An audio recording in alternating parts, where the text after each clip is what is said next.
to the Dennis Report. I'm Dennis Atchison. This is early August of 2015 and we're at the front end of a federal election. It will be the longest in Canada's history in the past 80 or 90 years. People need to start to identify with the political process again and get engaged. Our country has a history of the past 30 years or so of a 40% non-participation of people engaged in the process and actually showing up to vote. Some of that is connected to a dysfunction in the relationship between politicians, political process, and general public. One of the themes of this show is to show we need a new narrative and that everything is connected. Today's guest is going to walk through her passion for politics and how it does connect all of us and can lead us to the federal level of a new narrative and a new conversation about how to build Canada. Mary Lou Babineau is the Green Party candidate in the riding of Fredericton in the upcoming federal election. Mary Lou was also a candidate in the previous election, which was, I believe, 2008 or so. Yep. Welcome to the show, Mary Lou. Thank you so much. Thank you for having me. And away we go. A federal election, 11 months, the longest in Canadian history. Yes, it is the longest since 1926, and I don't think anyone was expecting that, but it has its advantages as well. So, did you anticipate that when you became the successful candidate for the Green Party that we were going to be into an 11-week run instead of a 4-week or a 5-week run? No, not at all. No. I was nominated in March, and we fully expected at that time that the election would be called after Labor Day, and that's exactly how it worked in 2008. And it wasn't until June that we started hearing some rumors that maybe there would be an early election call, but by early at that time, the rumor was maybe August 20th. And then we started hearing August 9th, and then very surprised to hear just about a few days before August 2nd, it seemed to be confirmed that the Prime Minister would be visiting the Governor General on Sunday before the civic holiday, August 2nd, and that's exactly what happened. Yeah. So strategically, it would be an assumption on my part, but strategically it would be Conservative Party or the party in power, because maybe the other parties would do it too. But there's a perceived strategic advantage to doing something like this.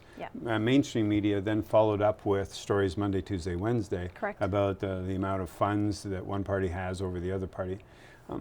I've always wondered if that really makes a difference. There's a certain set of assumptions that go with believing that the bigger your budget, the more chance you have of winning.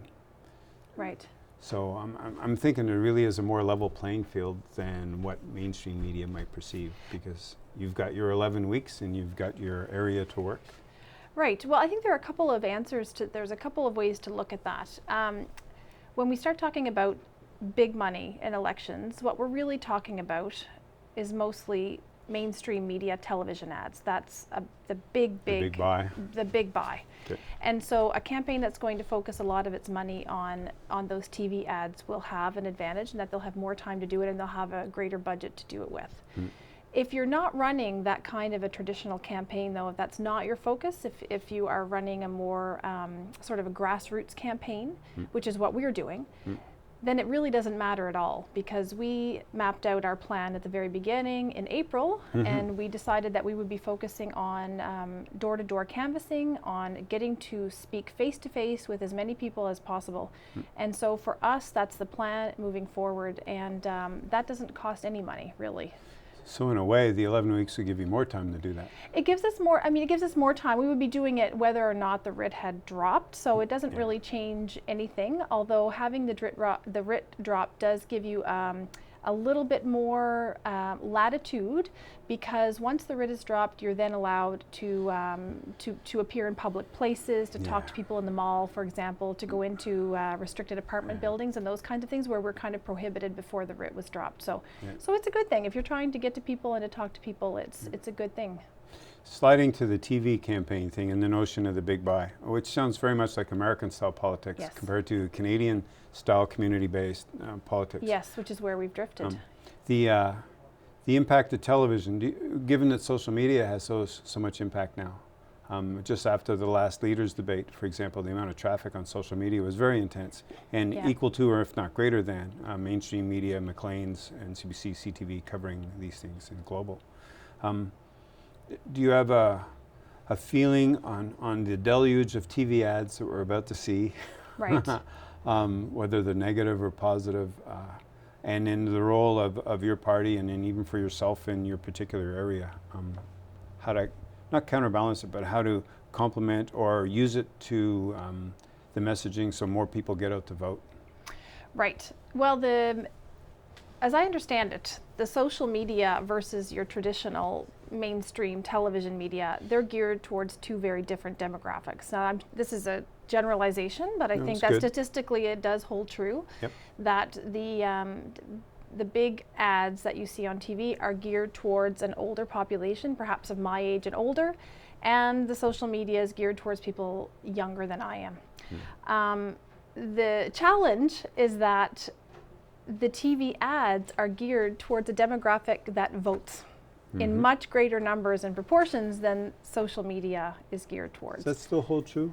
Like it bears out statistically? It sure does bear out statistically, yeah. So yeah. the The younger 25-year-olds people, they are the ones who are not voting in much larger numbers. It's quite a stark difference. Goodness, and yet when you think of Occupy and when you think of the energy around Anonymous and the rest of that, that's where it is. So they haven't quite connected political process with that type of emotional or energy? No. They seem to be still I can think of a few reasons, I guess, but they seem to be disconnected from the traditional political processes. It's not that they're apolitical. Well, they're very engaged. They're very engaged. Yes. They're very knowledgeable. They're much more critical than, I'm just talking about my own interactions with people. I teach at a university, so I have a lot of contact with that demographic.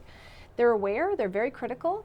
They care, they're upset, they're not happy with the way things are going, but they don't seem to see a strong connection between their discontent with the way things currently are and this traditional process of going to a ballot box on election day and ticking off a check mark. It's not, the connection's just, it's not being made somehow. Now, this election, because all parties have become aware of this issue, it's become more and more known. There are several movements that are on foot now to try to change that with this election. So I think individual parties, especially the parties that have stronger support within the younger demographic, we are trying to mobilize the vote and to get out the vote. And also I was really pleased at the last Senate meeting in the spring at the university before we broke for summer. The incoming student council spoke about a major campaign that the student governments across the country are putting on foot to get students out to vote. So that's fantastic. Those are great efforts that are being made. It does still, those efforts are going to be geared towards university students, which is a part of that demographic, but it's not the only part. So there are other pieces as well that we have to think about how to reach and to mobilize them to get out to vote. Because the fact of the matter is, if you look at the numbers, they could change the outcome of the whole election. This could be their election. Yes, and they could change everything. And all through social media now, because the writ has been dropped, you will find various versions of artwork and Pinterest posts and posters about, governments, bad governments are good people elected by people who don't vote. Exactly. It's just trying to get to connect, and that's cute little play on words and stuff. It still might not get someone to understand they need to engage. Right. Long lost is that sense of awareness of responsibility towards country for the legacy that's come over the 100 years and all those that came before to create the world that we're all now living in. Yes. Which then slides to the election that you're into, which is politics has become about being in power as opposed to representation and governance. And do you want to speak to those themes? Because that's very much something you had to make peace with before you became a candidate. Yes, it is. It's a challenge, and it's very interesting to engage with a system that operates or has come to operate in certain ways that run counter to my own values and to the values of the Green Party. And I think that you nailed it with this sort of summary of politics has become about staying in power and being in power, and perhaps serving certain isolated interests within our society, but not representing everyone to the best of one's capacity. And so the Green Party does work very hard to try to counter that. And I have to say there's something very hopeful within this campaign that I have seen over the past few months of canvassing and of speaking with people, and that is, as you know, we have a great role model now in Fredericton. David Kuhn was elected in September, and so people have had the chance to see him in action. Mm-hmm. And the connection is being made. And when I talk to people now, as opposed to 2008, when the Green Party was not so well known, we didn't even have, Elizabeth May was not even an MP yet in 2008. She was running against Peter MacKay in Nova Scotia. We didn't have David Kuhn. We didn't have Peter Bevan Baker in Prince Edward Island. So it was still just an ideal at the time. One was talking to the constituents and was trying to explain the principles upon one was running in my case, myself, that these are the ways that the Green Party envisioned the job of an elected representative as being engaged, as being visible, as being accessible, and as being responsive. So those were ideals, but now 7 years later, they're not just ideals. Now we have a couple of models who are living this and are working this way, and people refer to those models so often at the door, and that's really exciting. So when I go to the door, I hear stories, and people say, well, you know, I just sent David Kuhn an email last week, and he responded, and they seem shocked by that, you know. And part of you wants to say yay, and the other part of you wants to cry, because you think, oh my gosh, is this how low the bar has sunk, that people are surprised when an elected representative sends her an email, you know. That's awful. And then we have Elizabeth May on a national level, who's been awarded and voted as hardest working MP and most respectful MP. She's just had all of this recognition for her particular style of working, right? So those are exciting things that I think people are making the connections and are thinking, okay, there is another way. There is another way. Politics does not have to be about particular personalities who are running because of the attractiveness of being in power. Politics can be about electing people who really care about their communities, who want to know what people's issues are, and who want to know how they can help, and who want to work with everyone in the community, and not just a few, and who are willing to go to the community, to go to them, instead of sitting in an office and waiting for people to come to us, or hiding behind, or not answering emails. So that's been probably the brightest light of the campaign this time, as opposed to 2008. Yeah, you speak to a key shift since 2008. One is the impact of the Green Party leader provincially being elected. There's a bit of a challenge because it's Fredericton South constituency, so numerically it has its weight there. But your challenge is a much bigger geography. Riding. But it sounds good in that it is a shift that's occurred. So now there's some credibility somehow, because people get this, oh, that's what they're talking about. Exactly. The other thing that's still going to be a challenge, though, and to challenge you a bit, to go a bit deeper into it, is that you're speaking to a different process. What we're going to get for the next 11 months, especially from the party in power and the Liberal Party that typically has been in power, is you're going to get a lot of talk about outcomes. We got this much money into this constituency. We got this much money for this company. It's always about moving money around. Yes. They very rarely speak about engagement. They'll do a consultation process, but that's a tough one. When a government shows up saying they want to do a consultation, most people will make a face, because it's become tough over the past 20 years to trust that process. Yes. You're trying to introduce a new process. Yes. When you say, I'll go to the community, I'll meet them there.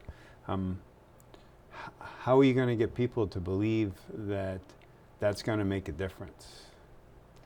Well, I think that it's a tough question, but that's the difference. Is it outcomes or is it process? And will people vote for process instead of voting for controlling outcomes? Right. Has that moment arrived yet?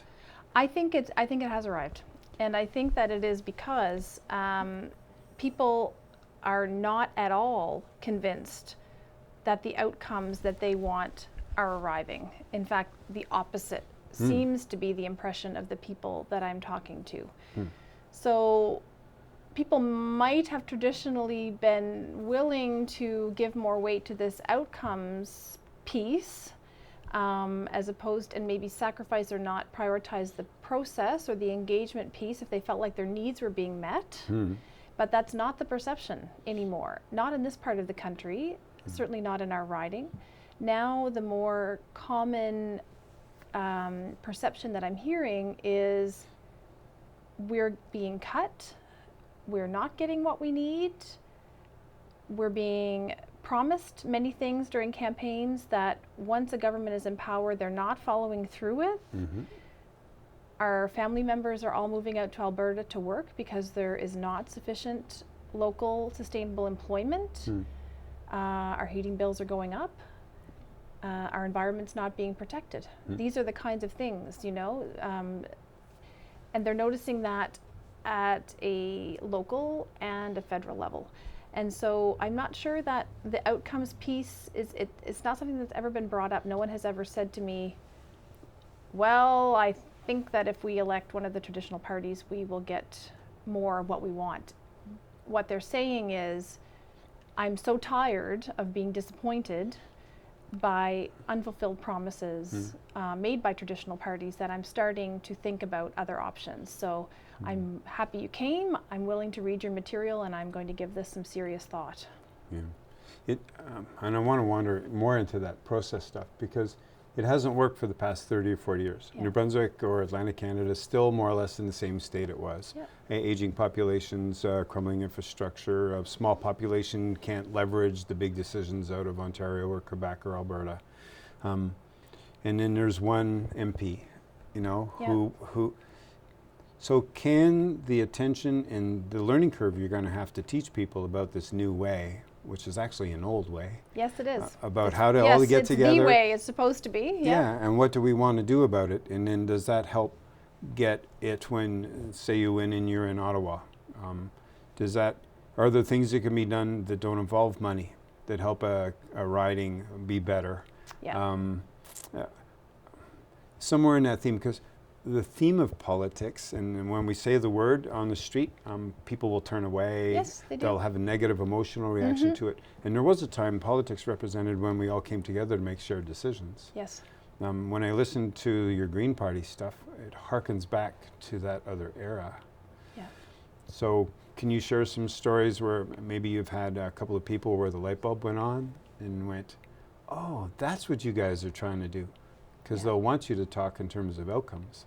Well, what are your promises? What's your platform? What will you do? Yeah, well, I think that an interesting question was made of Elizabeth May recently. Somebody asked her, if you had to summarize your party in one word, what would it be? And they said, I suppose it would be the environment. And she said, no, it wouldn't be the environment, it would be democracy. If I had to summarize it in one word, it would be democracy. And it has to do with exactly that. It has to do with restoring faith through leadership. I think that's what it comes down to, restoring faith and restoring trust through leadership. And people who see that in action comment. And the day after the federal debates, I was out canvassing and a woman said to me, I've never voted Green before, but I watched the debates last night. And it starts with the basic sense of responsibility of answering a question directly, which I think is something that people say Elizabeth is so wonderful in debates, and she is wonderful. She is the most intelligent, articulate woman that I know personally. But most of all, if you listen to her, what you're going to see is that she just answers the question. She doesn't go to a talking point. She doesn't talk about something else that she wants to, doesn't make a plug. She just answers the question. And so people, already a little light bulb goes off when they think, okay, there's a connection. Then this person's asking a question, I'm asking, and I'm getting an answer, right? And I get that comment often personally as well. The trust starts there. The connection between a leader and the people that that leader represents begins there. If you ask me a question, I will tell you the answer. And you may not like the answer, and sometimes they don't. We get asked at the door questions sometimes, and I'll tell them what our position is because it's in black and white. Everything is on the internet, and I'm not talking I can't, even if I wanted to talk out of both sides of my mouth, it would be impossible because they can go look. They'll say, what's your position on fracking, for example? And I'll say, well, I don't know what your position is, and maybe you won't like this, but we are against fracking. And they say, you're wrong, we don't agree with this. And we get into a bit of a conversation about it, you know, and then sometimes, not always, but it has happened that at the end, one man in particular comes to mind because he was quite upset with my answer, but by the end of it he said, you know what, I'm probably going to vote for you anyway, just because you told me the truth, just because you answered my question. And I think that basic act of communication, now I'm a language teacher, so I have this tremendous faith in words and the integrity of words and language and the ability to connect through language. And I think that when you are straightforward with people, that the seed of trust begins there. And I think that as leaders, we have a responsibility, once elected, to follow through with those kinds of, I take it many, many, many, many steps farther. I think that we need to be visible and accessible. I think we need to be inviting and engaging, and I think that we need to be the ones going out to meet people. Because people are busy, and you see this at the door. You walk into people in all kinds of, they're putting their kids to bed, they're going from one job to another, the one partner's coming in off the day shift, the other one's leaving on their night shift for their job.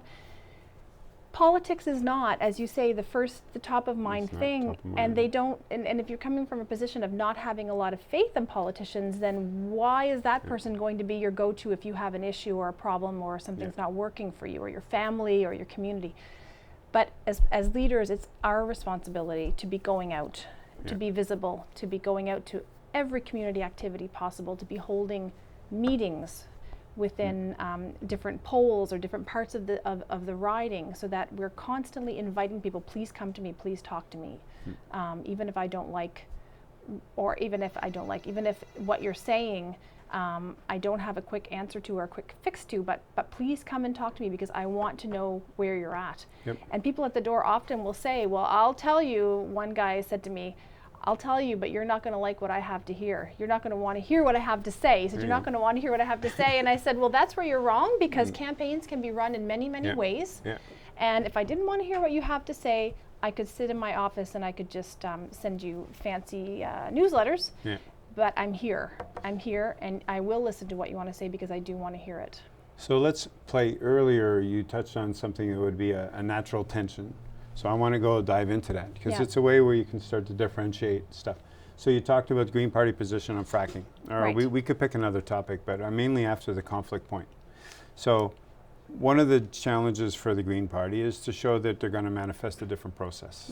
And different engagement. At the same time, you've got a platform with concrete outcomes mapped on it and concrete positions. Any party would be doing this. What fascinates me is the dynamic between someone who has a totally different belief on fracking, a totally different amount of science behind it, that economic argument that always looms like the elephant in the room, because the justification for everything is always about jobs. And it isn't necessarily so, but it has become the mantra the past 30 years. And that's a tough thing to say in a province that struggles for work. But there are other ways of doing jobs.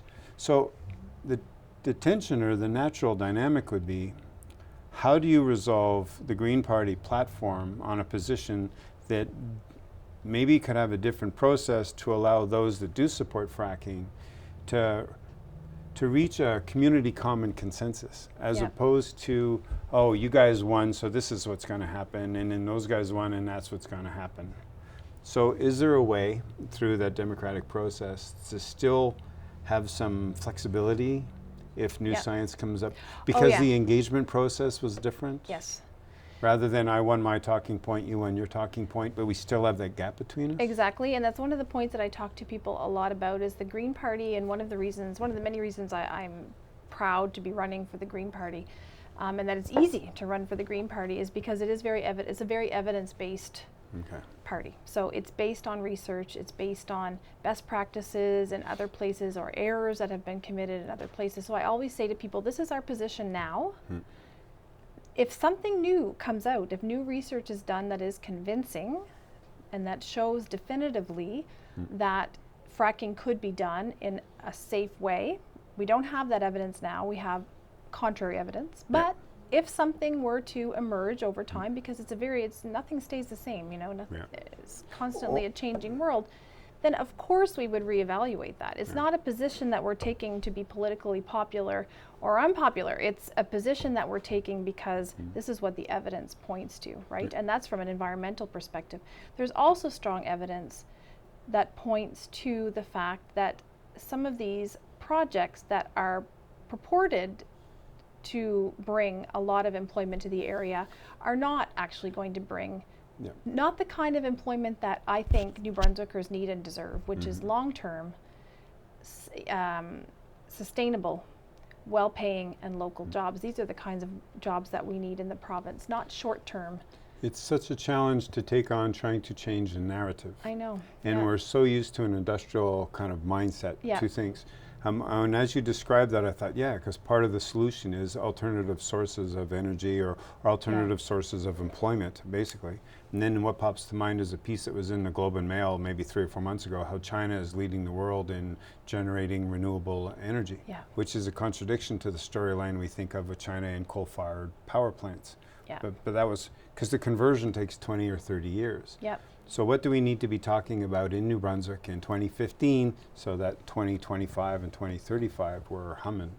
I think that it is, and this is a big word for the for the Green Party and the Green Platform, and I think that the word we need to be talking about is sustainability. But what does that mean to you? What that means to me is exactly, what it means is exactly what you said. It's about where are we going to be in 25 years. It's not about where I want to direct things so that I get reelected in 4 years. It's where does this community and this province and this country want to be in 25 years? And we need to get us on that track. Once we have a vision of where that place is, then we need to start making changes to move us in that direction. And it doesn't mean cutting off everything that we're doing now that is not conducive to getting us there. It means beginning a transition. And I believe that that transition, not only is it going to be more sustainable in terms of our natural resources, in terms of our lakes and rivers that we love so much, and our clean air and our soil, but it's also a transition that will generate a tremendous amount of employment. We know that when we make economic system shifts, right, that those are intense employment creators. So if we were to give a concrete example, shift from let's use oil as an example, because I think that's a good one. I don't think it's realistic for any party to say, and the Green Party is not saying that we're going to, if we were in power, we would shut down oil tomorrow. That's not realistic. But what we are saying is, we know that in 25 years, so getting back to the vision of where we're going to be in 25 or 30 years, we know that we cannot still be relying on oil in 30 years for many reasons. We're going to exhaust those resources. The planet is just not going to sustain the amount of pollution that's being put out by those. We know that that's not really so okay. That's not going to be it. Well, where are we going? Well, we know then, therefore, that we need to be heading in other directions and meeting our energy needs. Let's start the shift now. Let's, in a concrete way, let's impose a tax on the pollution that is generated through oil production, oil extraction, and let's use that now to start to invest in other kinds of energy production methods, like, let's say, solar energy for one, or wind energy, or whatever's appropriate for the region. That will change depending on where we are.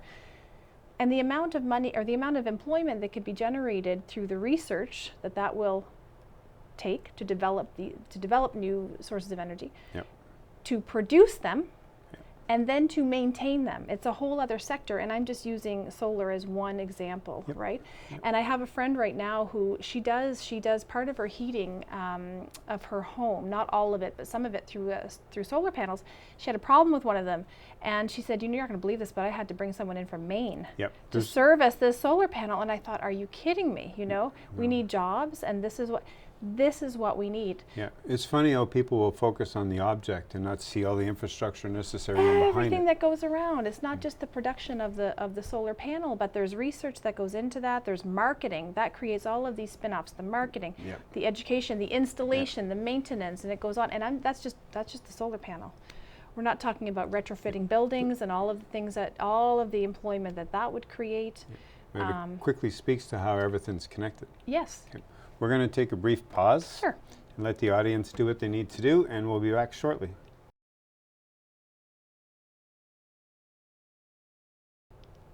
We're continuing our conversation with Mary Lou Babineau, Green Party candidate in the Fredericton riding in the next federal election. We were talking about solar panels and how it's more than just about a solar panel, how it's actually about a whole infrastructure, skill set, knowledge base that could be part of helping New Brunswick's economy convert from traditional industrial-based models to whatever we need to do for 2025. what comes to mind when we're talking about economy, and when we had Peter Linfield on the show, who's like a macroeconomist, he immediately went to literacy. And you're a words person and a teacher type. You want to wander into that area? Because there has to be a relationship between being a federal MP and the challenges within a province in your home, because you know the province from all ends, about what do we need to do towards literacy, because then that feeds how to get the technical base to put the solar panels up. And Right. it's a root challenge. Yeah. And yet it probably won't be talked about much at the federal election. It'll be about money and projects and creating jobs, but they won't go back a step to literacy in order to have the job. Right. Well, I'm going to assume that you mean literacy in sort of a broader sense of understanding processes and not necessarily a level of reading a text on black and white. Wherever you want to go with it. It's one of New Brunswick's themes that needs a new narrative. Yeah, it does. And it actually, I'm going to tell you, this is probably the general piece about leadership that I think is the most important and that makes me the most upset when I see other political leaders evading or mishandling or abusing that role, and it is the role of honestly informing the public. That is what builds literacy in the broader sense of understanding how our political system works and of understanding the implications of decisions that are made by our leaders. These things are the foundation of democracy. And when those get abused or manipulated or misused, then what we have is a sort of a crumbling of that foundation. Dysfunctional. And I think, and it does really upset me to see this abused, when I hear leaders who are distorting facts for their own political gain. I think that is the most egregious abuse of power. That is it. It's more egregious to me personally than misspending money. It's more egregious than that. Yeah, because it breaks down trust. It breaks down trust, and it misleads the people that you are supposed to be protecting, right, and working in their interests. It misleads them, and it leaves them a little bit adrift as to what they should be supporting and what are going to be the outcomes of the decisions that they're trying to decide. Do I support this or do I not support this project? I think that if I were to signal the single most important role of a political leader, it would be that. It would be to create channels to build literacy, democratic literacy, political literacy, economic literacy, scientific, environmental literacy. Those are the things that politicians should be deeply concerned about strengthening in their communities. They need to be able to speak and to get that information out to people and to be doing it in good faith so that people have the necessary information. And to come back to the specific example that we were talking about, which was, let's say, fracking. Yep. Once people have the information, they are open to other ideas.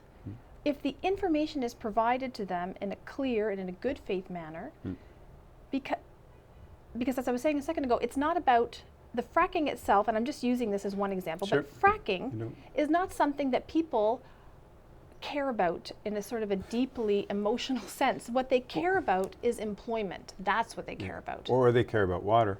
And fracking or they care about water. And fracking becomes a nice example to wander into the muck, because it has to get mucky at some point, because we need to go through the chaos to get through the get to the clarity. Not a lot of people know the technical aspects of the science around fracking, so they trust authority to do that. Authority is giving them 15 different versions of what's true or not true. And you spoke earlier about facts. One of the dynamics that you're going to walk into full-fledged is my facts are better than your facts.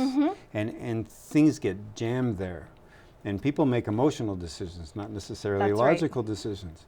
So the leadership that you're speaking to really wants to wander into that. So it isn't really about fracking or solar panels. No, it's not about any particular issue at all.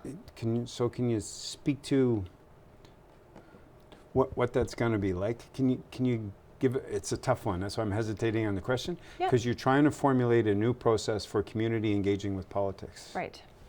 And I think it starts with what we were speaking about earlier. It starts with establishing a relationship of trust between a leader and the people that leader represents, so that so that people understand that the leader is working on their best behalf. And we do have examples of that. It's not like this is a pie in the sky dream. We do have some current examples of people that the public has a sense that this person is giving accurate information to the best of their knowledge. And then the other piece, I think, is a communications piece. I think that we need to exploit as many different venues of communicating these issues to the public as possible, and of inviting feedback from the public and having discussions about some of these issues. There's an interesting video that I saw on YouTube not too long ago that had to do with exactly this issue of how facts get presented. And they were talking about this traditional media presentation where the media sort of always has a response, and at its root it's a good thing, because the media wants to present, or tries to present in some cases, both sides of an argument. Yeah, they're assuming it's a dualistic approach. They're assuming, exactly. So let's take the example of fracking again. Or climate change, that's what the video was about. So they're going to present the argument in favor of the evidence that shows that climate change is an issue, but then they want to go look for the other side of the argument as well, which shows that there are people who think that climate change is not caused by humans, but is caused by something natural else. events, Right. or a 2,000-year cycle, or right.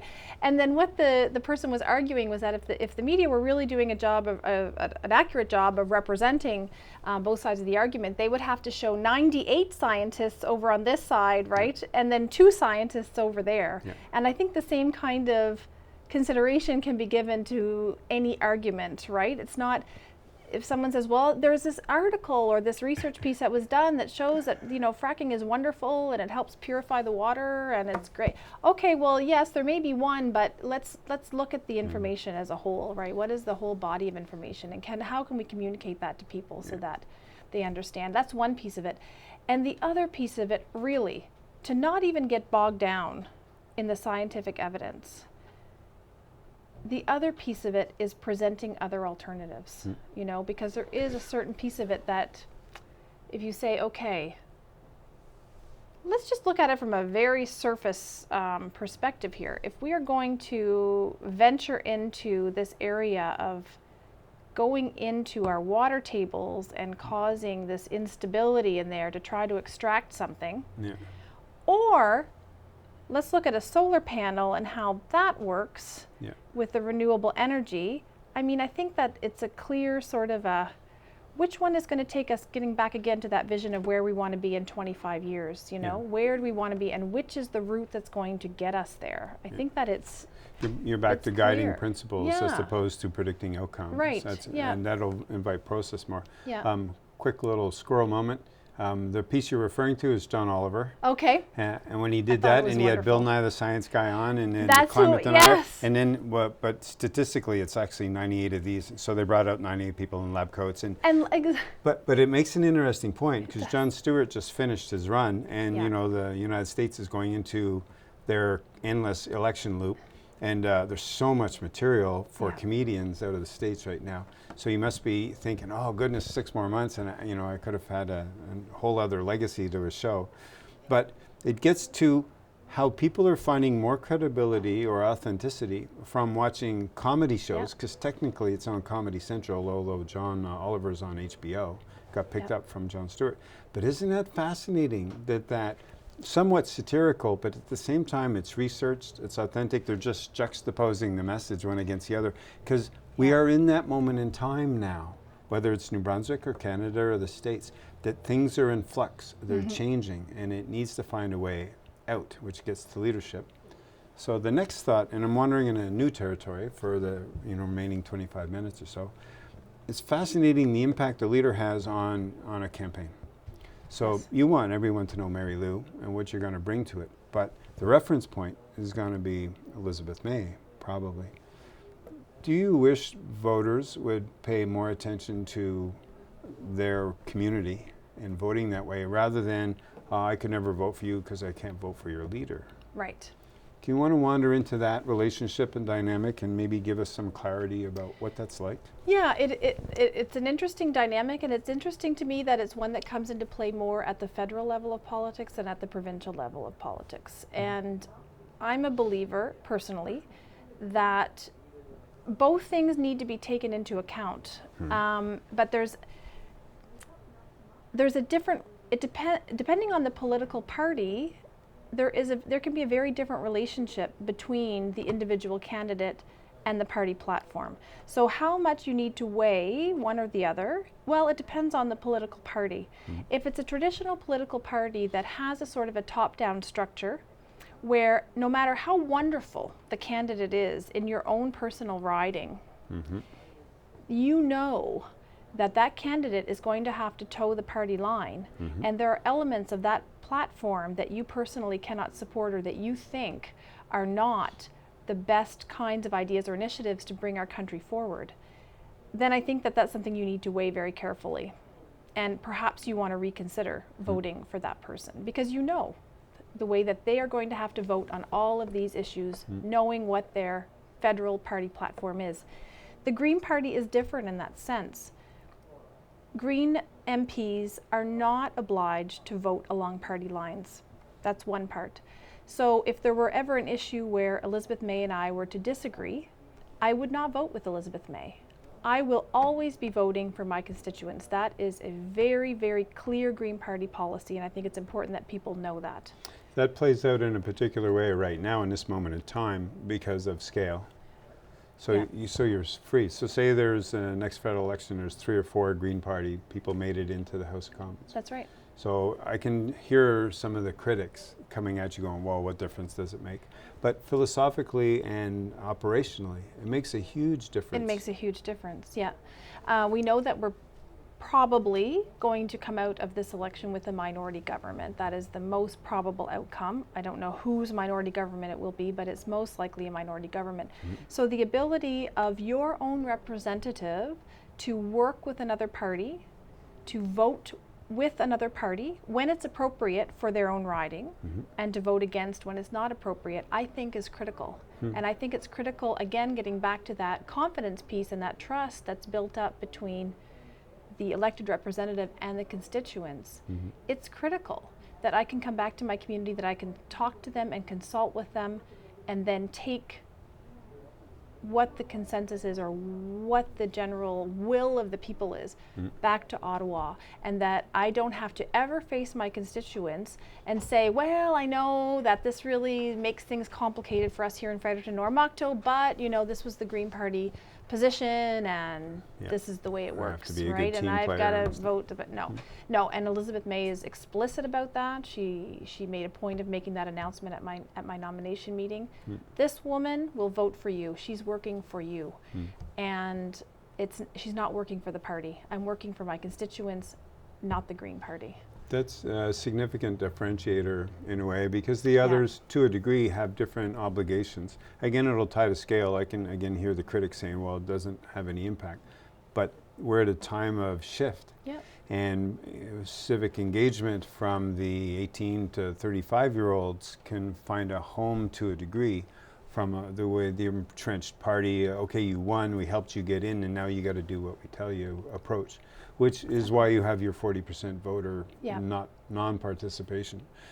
Exactly, because I think it's extremely frustrating for people to elect representatives, and it is such an incredible responsibility that you are given to represent people on a small scale or on a big scale. It's the weight of that. It's just, I can't imagine a more important responsibility than when you're working on behalf of other people, because they've put their trust in you. And I think it's very frustrating for people to then feel like that person that they've put their trust into has gotten sort of sucked into this system that's then dictating their behavior and dictating their decisions. And they're not seeing the connection anymore between them and their elected representative, but rather a stronger connection between the representative and their party or the federal leader. And one person, and again, I've done so much door to door. I have all these stories and these great quotes that come from people, you know, sort of unsolicited, but they just sort of, their frustration just pops out. And he said, I want somebody who is going to speak for me in Ottawa. I don't want a representative who's going to speak for Ottawa to me. And I thought, there you go. Isn't that what we all want? Isn't that what people want? If people had a sense that was happening, wouldn't that help with this issue of voter turnout, you know, feeling like, okay, she's there speaking for me, and she's keeping me up to date on what's going on and what she's involved in and the kinds of decisions that are upcoming, and she's open to my input and wants my input and is taking that information back to Ottawa on my behalf. I think that's the key. So the next step following that theme would be a picture of the House of Commons after the federal election. And it's multicolored. Yeah. And there's a certain culture in this country, and it's like they've forgotten the Trudeau minority years, you know. Some of the most progressive... The Pearson minority years. Yeah, and the Trudeau ones. A lot of progressive legislation happened during that window of time. And it's always fascinated me why one of the narratives we have is that government can't function if there's a minority government. I know. When history shows us over and over again the most dynamic period we have for adapting to social change or implementing dynamic policy was when the debate in the House involved all these different voices rather than a one dominant voice, and then we're going to power through our legislation. So do you want to speak to what would, in your view, what would the House look like if it had, you know, several different voices in it, and what that could bring if the Green Party voice was on the floor, but a few more numbers, you know. Right. It doesn't look like, anyway, just play with that space. Yeah. Because people need to hear what that might be like, rather than they just get the old narrative of it doesn't work. Yeah. It's supposed to work. It's our system as a parliamentary democracy is designed in such a way that parties are supposed to cooperate. These parties are supposed to represent, or the makeup of the parliament is supposed to be a reflection of the will of the people. Now, it's another debate about how our first past the post system does it or does it not really, how close does it come to actually representing the will of the people, but let's say to a degree. Yeah, or is it the political party system versus first past the post? Yeah, so, they're both, the representation piece and the working together piece, it's kind of all connected, right? And people have forgotten, not only it's an interesting chicken and egg question. Is it that people have forgotten and so the parties don't behave that way anymore? Or did parties stop behaving that way and then people eventually forgot that that's the way that they're supposed to behave? Coalitions are the name of the game with parliamentary governments. That's the way it is. We're not the US system. So we vote a parliament, we vote caucus, we have a caucus from each party, and then it's up to those people to work together. That's the way it's supposed to be. And as you cited, some of our very best examples of moving projects forward and of moving this country forward came from eras where we had a minority government.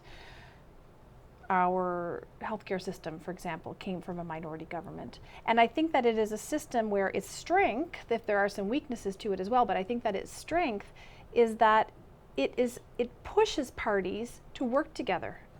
And it pushes parties to talk, to debate, and to make compromises, and to get things done. That is what we're supposed to be doing.